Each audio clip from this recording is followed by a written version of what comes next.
This episode is brought to you by CuriosityStream. CuriosityStream is a subscription streaming service that offers thousands of fascinating documentaries and non-fiction titles from some of the world's best filmmakers, including exclusive originals. There's no reality show nonsense here, just non-fiction entertainment enjoyed by millions. CuriosityStream is available on many platforms: web app, Roku, Android, Xbox One, smart TVs, iOS, Chromecast, Amazon Fire, Amazon Kindle, and Apple TV, as well as being available worldwide. Now look, if you like my channel, and I imagine you might since you are watching it, head over to CuriosityStream and check out their docuseries History by the Numbers. It's a very interesting series that talks about some of the people we've covered here on Biographics, as well as some of the places that we talked about on our sister channel, Geographics. It's great crossover stuff. So you can go to curiositystream.com/biographics for unlimited access to the world's top documentaries and non-fiction series. And right now, you guys can use the promo code Biographics and you'll get 25% off the cost of an annual subscription, which comes out to only $14.99 a year, which is crazy cheap. So click the link below or go to curiositystream.com/biographics and save 25% right now, making it $14.99 for the whole year. And now back to today's video.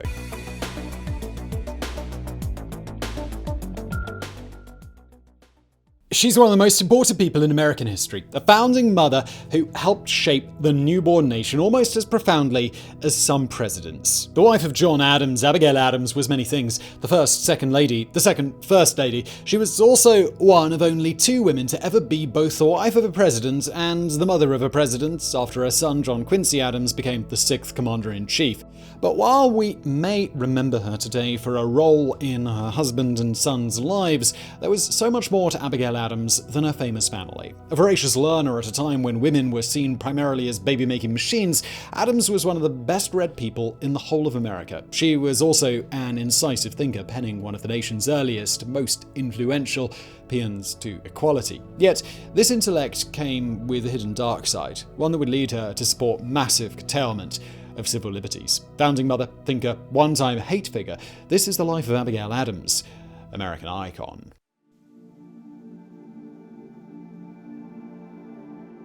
Born on the 22nd of November 1744, or November the 11th in the old-style Julian calendar that was still in use at the time, Abigail Smith's family were practically Massachusetts royalty. Her maternal grandfather was Speaker of the Massachusetts Assembly, a title that it held for 40 years, while her father, William Smith, was a highly esteemed local minister. Luckier still, by the standards of the time, he was also incredibly progressive.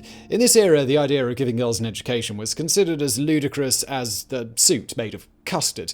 They should be taught to do chores and be marriable, but stuff like books, theology, and science, well, that was for boys. But not in William Smith's household. Against his wife's wishes, Abigail's dad pressed her to read not just poetry and the works of John Milton, but also history, philosophy, and more. By the time she was 11, Abigail was extremely smart and extremely comfortable in her smartness. Among William's friends, she was renowned for her back chat. One even declared, half-jokingly, "You will either be a very good woman or else a very bad one." Still, while letting Abigail get the education she deserved was great and all, we should point out that William Smith wasn't completely progressive. Despite living way up in Massachusetts, the family still owned slaves. 4 of them, to be exact: Phoebe, Tom, Cato, and Tower. If you already know a bit about Abigail, John Adams, and their son John Quincy, this might come as a bit of a shock. Today, all 3 are lauded for their opposition to slavery. Yet Abigail's position would always be more complex than that of her husband and son. While she would support Massachusetts' 1783 abolition laws,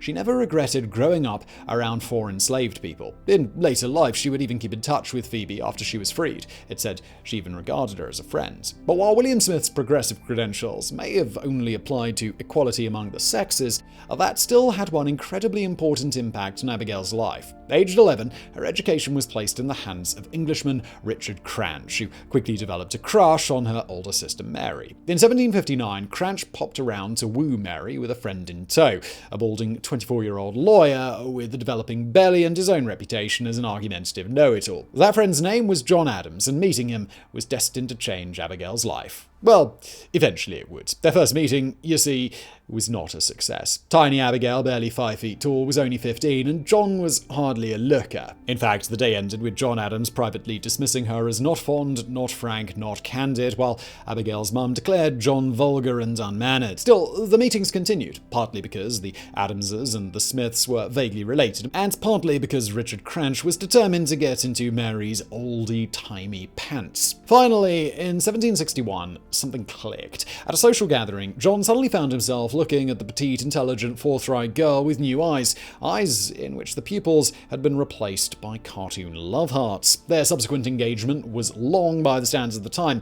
Abigail's parents insisted that she not wed until she was 18. At last, on October the 24th, 1764, the pair tied the knot and immediately moved to John's place in nearby Braintree, today the town of Quincy. Just 8 months later, their daughter Nabby was born. 2 years after that, Abigail gave birth to John Quincy Adams, who'd grow up to be the 6th president. But for that to happen, America first needed to become independent. And both Abigail and John were going to have front row seats to the coming war.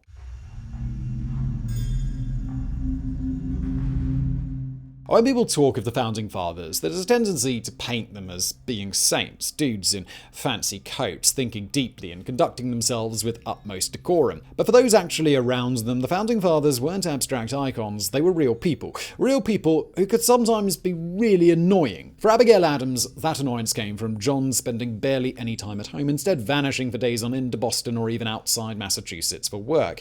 The result was Abigail spending vast periods of time alone, time in which she was expected to raise their children, oversee the farm, sort out the finances, and generally deal with everything. It was a grim life for a bright young woman, one made worse by John repeatedly forgetting to write her letters while away. To be fair to him, though, John Adams had other things on his mind, things like the colony's deteriorating relationship with the British. One of the reasons John was having to move about so much was because the Stamp Act, a tax on every piece of paper used, had just been levied, causing his legal work to dry up. While it would be repealed in 1766, subsequent British attempts to tax the colonists were driving things to boiling point. Everybody could feel there was a disaster looming. And on March the 5th, 1770, it finally arrived. The Boston Massacre was the killing of 5 unarmed men by British soldiers after they were cornered by a yelling mob. By this time, the Adamses had been living in Boston itself for 2 years. 2 years in which Abigail was able to abate her loneliness somewhat, and John was able to get into local politics. The massacre, though, took him to the big time, but not in the way that you might think. When the trial of the soldiers came, it was John who defended them, arguing they'd been provoked by the mob. He won the case. The Brits were acquitted. Naturally, Bostonians were absolutely furious. The entire family became a flame of discontent to which a whole bunch of angry moths were being drawn. But was Abigail upset? No, not one bit. Despite her growing anti-British sentiment, Abigail fully supported her husband's decision to take the case, not just for the publicity boost it gave his career, but for the principles at stake. The last bit is important because Abigail Adams wasn't merely a dutiful wife standing by her man.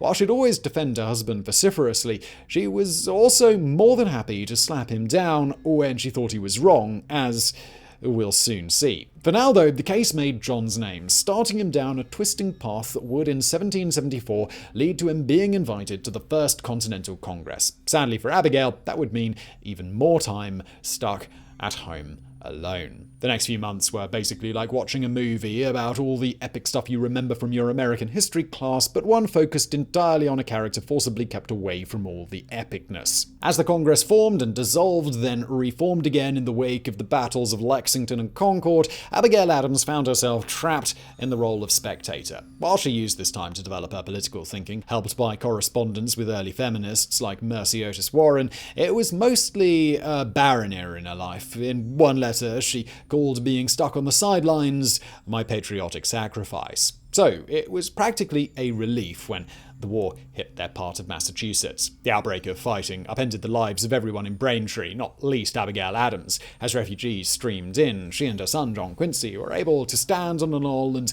watch the distant Battle of Bunker Hill. With war came more exciting work. In secret letters, she informed John of British troop movements. At the Massachusetts Colony General Court, she took up a post rooting out female spies and women with pro-British sympathies. Yet the challenge to Abigail's life in those years wouldn't be things becoming more exciting, but that she'd soon find herself more alone than ever.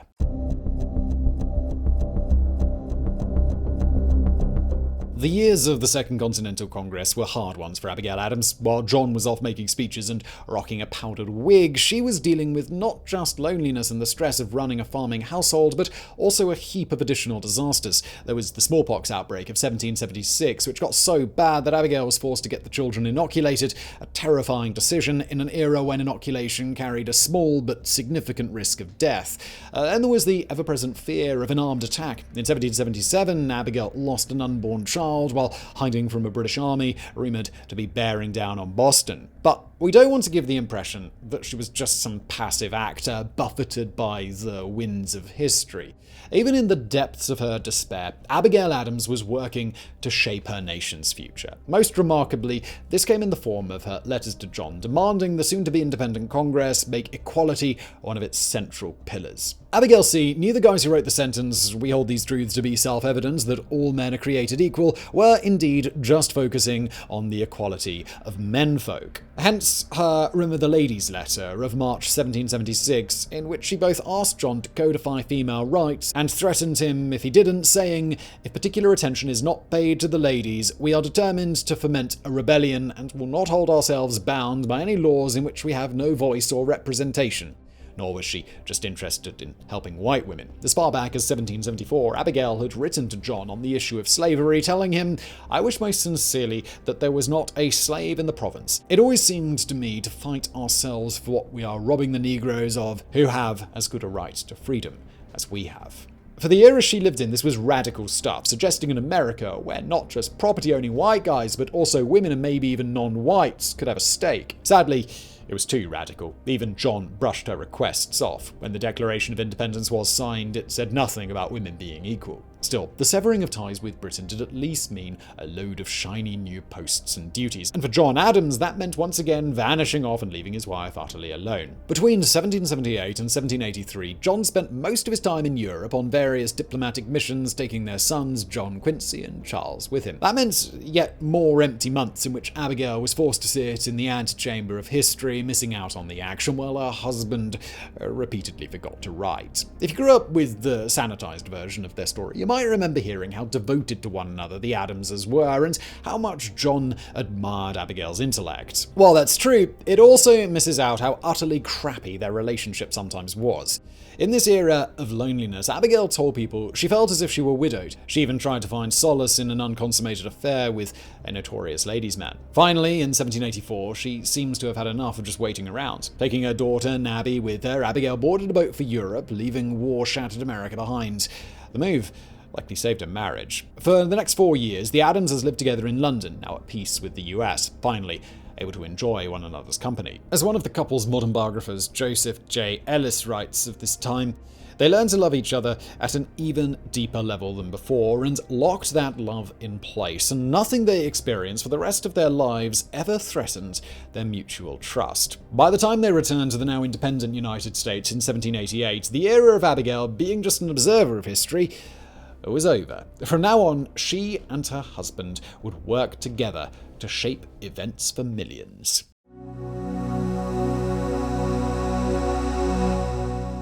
The first election in American history was probably the most predictable. Running effectively unopposed, George Washington became president after a lengthy ballot process. What was exciting, though, was the race for vice presidents. In this era, parties didn't really yet exist, with the primary divisions being between the Federalists, who John Adams supported, and the Anti-Federalists. That meant no such thing as tickets, with people voting for a VP chosen by the presidential nominee. Instead, the vice presidency was dependent on the votes of electors. And in the end, those electors gave John Adams a plurality. The ascension of John to the number 2 spot in the government made Abigail Adams the first second lady in US history, although the term wasn't yet used at the time. In fact, a lot of things that we associate with modern elected government simply didn't exist. The capital, for one thing, was still New York, a city Abigail admired and enjoyed living in.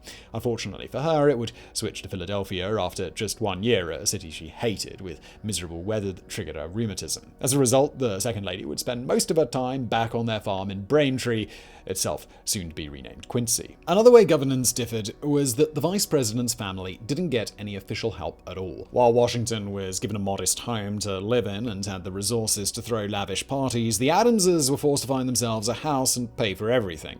Since this coincided with Abigail and John having financial difficulties, it meant living a Spartan existence on the fringes of society, continually ignored in favour of richer members of the cabinet. Speaking of which, that's one thing that was similar to today's era: the complete and utter uselessness of the VP job. While it might have separated them, Abigail had been proud of her husband's vital work in the Continental Congress. Now they were both simply frustrated with his meaningless position, with John's inability to even speak during Senate debates. The only good thing about being Veep was how it made him the natural choice to become the next president.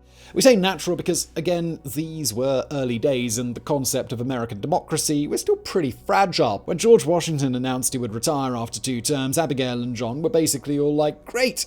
It's our turn next!" And they were genuinely shocked when they had to face a competitive election. Back in 1793, John's old frenemy, Thomas Jefferson, had quit as Secretary of State over a rift between the Federalists and the Anti-Federalists. Now Jefferson joined forces with James Madison to found the Democratic-Republican Party. It's these dudes John would have to fight in America's first competitive election. For her part, Abigail was so furious that Jefferson was standing against her husband that she cut off a long-term correspondence with him.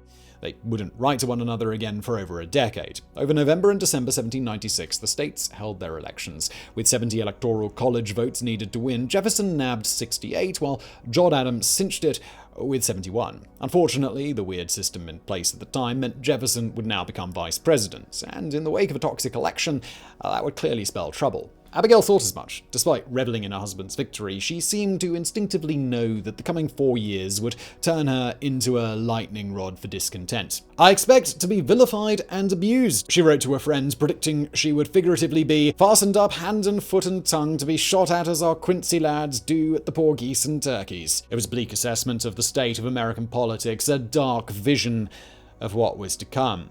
Unfortunately, it's also right.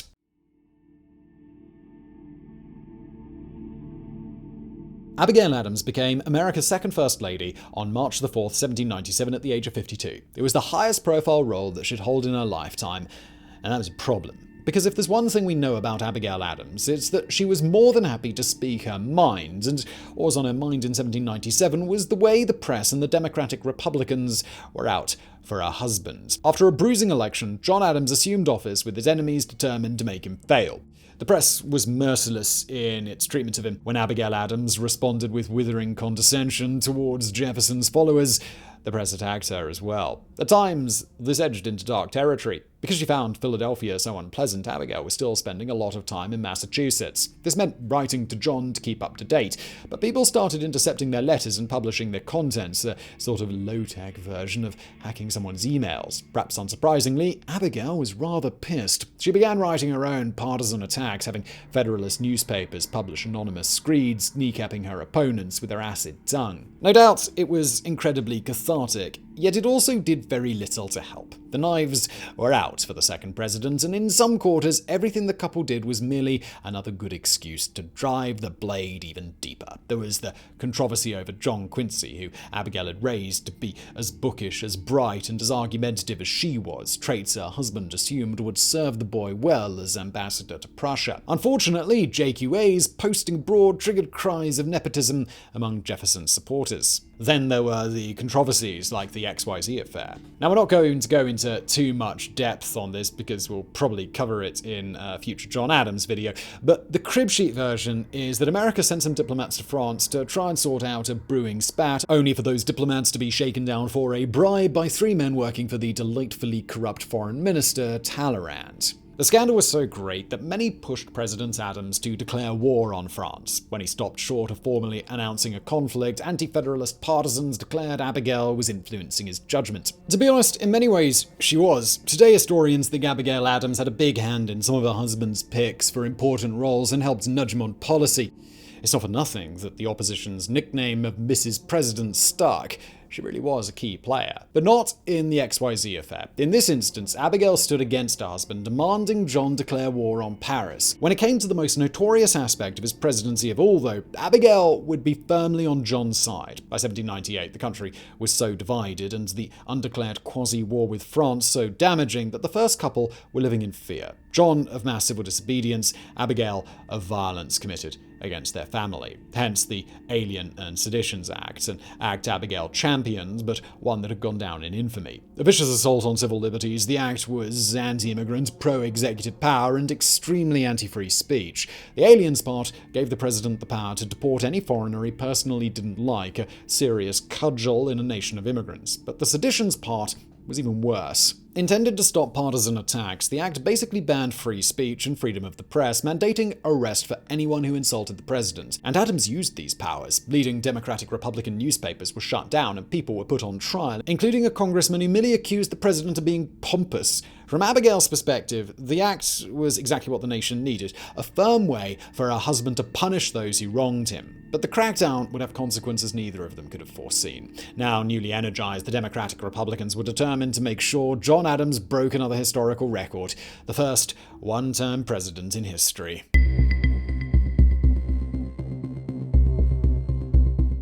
November 1800 saw the Adamses at last leave hated Philadelphia behind and relocate to the new capital of Washington, D.C. Unfortunately, the White House wasn't finished yet. Building work was ongoing, and there are cute anecdotes of Abigail hanging the family's washing in the incomplete East Room. But while it might have been better than Philly, Abigail and John's time in the federal capital would be overshadowed by misery. The first dark cloud settled over the White House on the 30th of November. That day, Abigail's son Charles died of alcoholism, aged only 30. As you might imagine, this was heartbreaking, not just because they'd lost a son, but because they'd lost him in such a senseless, self-destructive way. Yet there was already another dark cloud already looming up to join the first one, which would soon soak the First Lady in a bitter rain. Held from October the 31st to December the 3rd, the 1800 election was basically a rerun of 1796, pitting John Adams and the Federalists against Jefferson's Democratic Republicans. It even ended with a similar score, with the winning side just edging to victory with 73 electoral votes. The difference is, this time, those all-important extra votes